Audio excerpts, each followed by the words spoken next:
طال علیک بتلاوت القرآن وذکر اللہ عز وجل فإنہ ذکر لک فی السماء ونور لک فی الارض. دوسری نصیحت، لائف چینجنگ ایڈوائس. یا ابو ذر، قرآن کی کثرت سے تلاوت کر. اگر تو قرآن کی کثرت سے تلاوت کرے گا تو تیرا ذکر، تیرا مینشن آسمانوں میں ہو. اللہ تعالیٰ کے ہاں، فرشتوں کے ہاں تیرا ذکر کیا جائے گا. فرشتے گواہی دیں گے جا کر کے، اللہ تیرے انسان کو، تیرے عبد کو میں نے قرآن کی تلاوت کرتے پایا. اور نور، دیر ول بی اے لائٹ، ایک نور، ایک روشنی تیرے ساتھ دنیا میں ہو. اور وہ روشنی سے مراد ظاہر نور ہدایت بھی ہے اور لٹرلی بھی روشنی. جیسے صحابہ اکرام تلاوت کیا کرتے تھے تو کچھ صحابہ نے باقاعدہ سورہ کہف کی تلاوت ایک صحابی کر رہے تھے تو ان کے اوپر نور دیکھا. نور سے مراد سکینت بھی لی ہے علماء نے. سکینت نازل ہوگی، اس کو سکون نازل ہوگا قرآن کی تلاوت جب وہ کرے گا.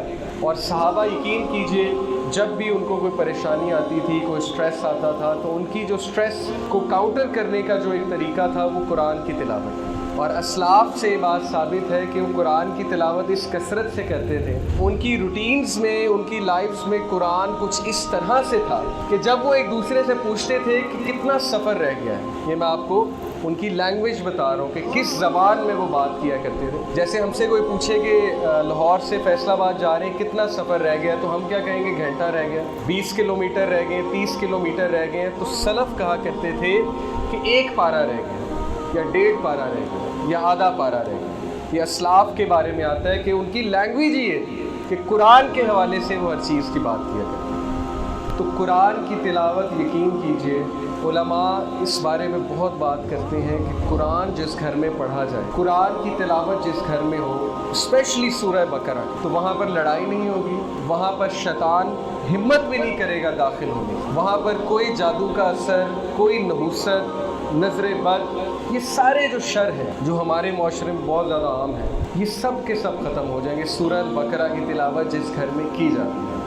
اور ظاہر ہے کہ اگر آپ کے لیے تلاوت کرنا مشکل ہے تو کم از کم سورہ البقرہ کی تلاوت آڈیو پہ لگائی جا سکتی ہے، یا آپ کے پاس کوئی اور ڈیوائس ہے ٹی وی پہ لگائی جا سکتی ہے. اسی طرح رقیہ شریعہ جو قرآن کی تلاوت کا ایک مجموعہ ہے، یوٹیوب پہ موجود ہے رقیہ شریعہ، جو ہر شر، نظر بد، نحوست، لڑائی جھگڑے، اس طرح کی ساری جو چیزیں ہیں اس حوالے سے بہت مفید ہے. رقیہ شریعہ وہ بھی قرآن کی آیات کا ایک مجموعہ ہے جن میں سورہ بقرہ کی آخری 2 آیات ہیں، سورہ آل عمران کی آیات ہیں. لیکن اصل فائدہ تب ہے، یقین کیجئے، کہ جب ہم خود سے قرآن مجید پڑھیں، جب ہم اپنی زبان سے قرآن مجید ادا کریں پراپر تجوید کے ساتھ. ایک تو اس سے سٹریس کم ہوگا، دوسرا قرآن پڑھنے کے کتنے فائدے ہیں اس پہ ایک الگ خطبہ ہو سکتا ہے. جیسے سورہ کہف پڑھنے کے حوالے سے دیکھیے کہ جو شخص جمعے کے جمعے سورہ کہف پڑھتا ہے تو اس جمعے سے لے کر اگلے جمعے تک جو بھی خطائیں اس سے ہوئی ہوتی ہیں، مائنر سینس کی بات ہو رہی ہے، چھوٹے گناہ روزمرہ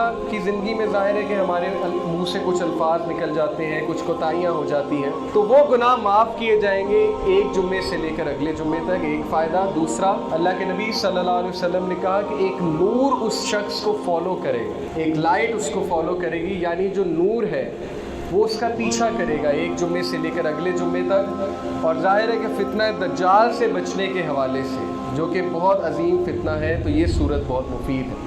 اسی طرح سورہ ملک، جو شخص رات کو سورہ ملک پڑھ کے سوئے گا قبر کے عذاب سے نجات ملے گی. سورہ ملک اس کی گواہی دے گی قیامت والے دن. سورہ آل عمران کے بارے میں آتا ہے کہ جو شخص اس کی تلاوت کرے گا، اسپیشلی قیام میں، رات کے قیام میں، سورہ آل عمران اس کی گواہی دے گی قیامت والے دن کہ اللہ یہ میری تلاوت کرتا تھا یہ شخص. تو ان شارٹ قرآن کی تلاوت میں اس لیے زور دے رہا ہوں کیونکہ ظاہر ہے کہ گھروں میں آج کل ماحول بہت خراب ہے، گھروں میں ظاہر ہے کہ ہر طرح کی پریشانیاں ہیں. تو اس فارمولہ کو آپ اپلائی کر کے دیکھیے کہ آپ میں سے کوئی یہ سٹیپ لے کہ روزانہ نہیں تو چلے 2 دن بعد، 3 دن بعد سب کو بٹھا کر 10 آیات، چلے 10 نہیں پڑھی جاتی، 5 آیات ٹرانسلیشن کے ساتھ، ترجمے کے ساتھ آپ پڑھیں. کوئی سورت شروع کر دیجئے، 30واں پارہ شروع کر دیجئے، سورہ البقرہ شروع کر دیجئے، جو سورت آپ کو آسان لگتی ہے وہ شروع کر دیجئے، صرف ترجمہ. اور آپ دیکھیے کہ صرف اس ایکٹیویٹی کی وجہ سے جب آپ اس چیز کے لیے ٹائم نکالیں گے تو آپ دیکھیں گے کہ کتنا فائدہ ہو، ہر طرح کا فائدہ آپ کو ہو۔ تو قرآن کی تلاوت کو اپنی روٹینز میں لائیے، کثرت سے لائیے۔ یہ اللہ کے نبی صلی اللہ علیہ وسلم ابو ذر غفاری کو نصیحت کر رہے ہیں، ٹائم نکالیے قرآن کی تلاوت کے لیے۔